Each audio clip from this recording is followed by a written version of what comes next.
So, we did the contest last Monday for people to go online and Yes. figure out what the heck. So fill us in. Okay, about 6 months ago, I started working with a gentleman, Scott Zagarino. He has a Scott Zagarino agency. He's helping me retell a lot of the stories from my career because he feels like the legacy of a sport is something that should be retold so that people who are aspiring to do triathlon or who are coming to Ironman, they can kind of get caught in the draft of all that has gone on before them. And one day he emailed me these numbers, 1:6:21 Infinity. He said, "What is this?" I looked at it and I had no idea. I thought, is it the date of something, the apocalypse? I don't know. Yeah. He goes, "This is your resume. First ever ITU Olympic distance world champion. Right. 6-time Ironman world champion. A 21 race winning streak from the end of 1988 through 1990, where you won 21 races straight in a row. I at remember. all distances, from Olympic distance, half Ironman, full Ironman distance, even a duathlon in there. Infinity, the greatest endurance athlete of all time, as voted by ESPN in a worldwide poll."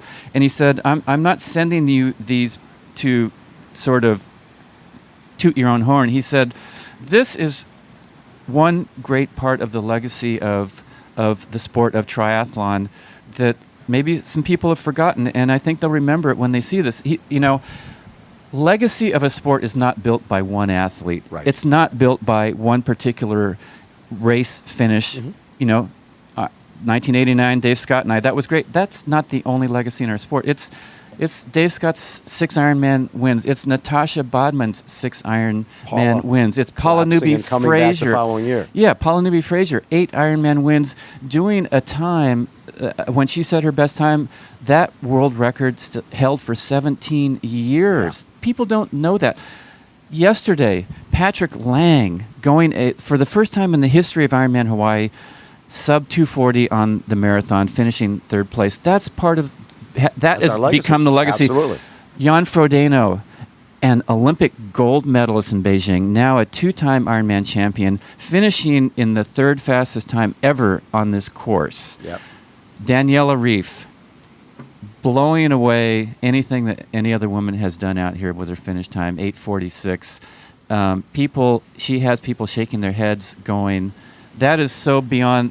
Chrissy Wellington, when she won here, had everybody thinking she's unbeatable and that will never be matched. That was blown away yesterday with Daniela's time. This altogether helps create the legacy of our sport, and it's not just what those of us have done who have finished first. Right. It's the thousands of people who have done Ironman Hawaii every year that have created the legacy of the sport. It's the people who finish at midnight. It's the people all around the world who have completed Ironman distance races, half Ironman distance races. It's the sum total of what we have all done.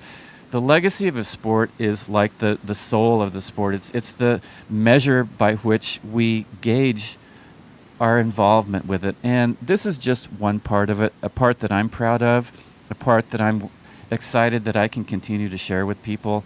And hopefully with what I've done, Dave, Paula, Natasha, Greg Welsh, what you have done, my friend, to help build the legacy of this sport will be something that just inspires people to go out there and to try to do something that maybe they thought they couldn't do. They thought they couldn't do, that will help them to become better people, that will teach them lessons about their own life, that will enrich them forever, that will inspire others to get off the couch, and maybe they're not going to do an Ironman, but heck, I'm going to go walk a 5K, and all of a sudden the world is a better place just because we're just trying to do something to become better ourselves. So did anybody get it?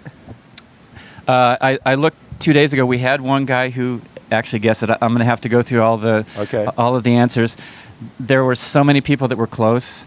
This is what really threw them, the infinity. Yeah. And that's because it really went outside of sports. In that poll, ESPN was trying to figure out who is the greatest athlete of all time. They had different categories: boxing, baseball, greatest game changer. They had, and then the category that I was in was greatest endurance athlete of all time.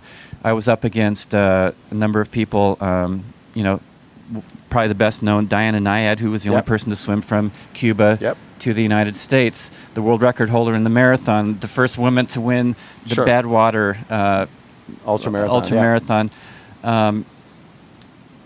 It was just a true honor because to even have my name in the top 5 course. greatest endurance athletes of Yeah. all time, and then to be voted that, what it really showed me is that people are. I think that the only people that really look at triathlon are those who have a power meter and a heart rate monitor, right?